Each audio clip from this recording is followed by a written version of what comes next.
안녕하세요. 지표로 보는 시장 해설의 권혁태입니다. 오늘은 이번 주 발표되는 세계 각국의 주요 경기 지표를 예측치를 바탕으로 한번 예상해 보겠습니다. 월요일은 독일의 물가 지표가 발표됩니다. 유로존이나 독일의 물가 지표들이야 항상 별로 좋았던 적이 별로 없습니다. 그래서 역시나 이번 주도 크게 시장에 영향을 줄 것으로 보이진 않고요.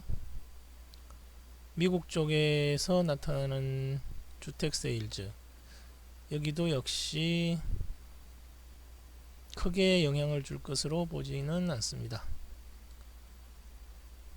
수요일도 넘어가도 역시 홈프라이스 인덱스, 다들 집에 스테이 하라고 강제 주거 명령이 내려졌는데 집 가격에 크게 영향이 있을 리는 없겠죠.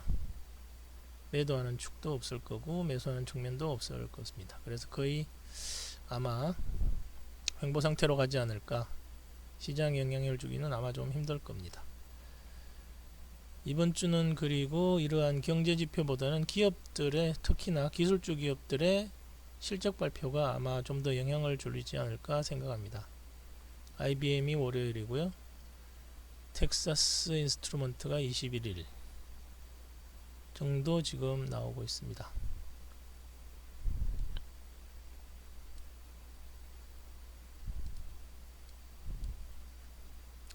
저희 나라 GDP가 발표되네요. 수요일날 크게 안 떨어졌으면 좋겠습니다. 결국 시장 예측치도 수출도 크게 떨어진 적이 없기 때문에 이게 예상치가 지금 1.9%죠. 이것보다 더 떨어질 걸로 보이지는 않습니다. 결국 저희 나라도 역시 이번 주에 크게 하락은 줄만한 요인은 보이지 않는다. 그렇게 말씀드리겠습니다. 목요일로 넘어가면 중요한 지표들이 꽤나 나옵니다.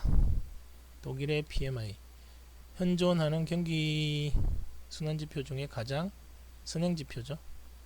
30일이면 어마어마하게 안 좋은 상태죠. 중국이 셧다운 했을 때가 37.5까지 떨어졌으니까 유로존에서 31일까지 넘어가면 아마 독일이 그나마 유로존 중에 국가 중에서는 가장 제조업이 센 국가지 않습니까?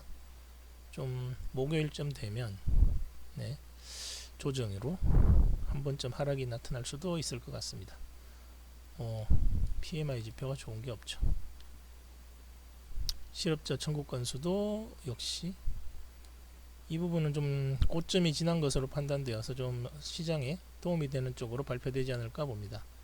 중요한 건 역시 미국도 PMI가 발표가 되는데 37이면 중국과 비교하기는 좀 그렇습니다만 중국도 셧다운 했을 때 37, 미국도 37 이하로만 내려가지 않는다면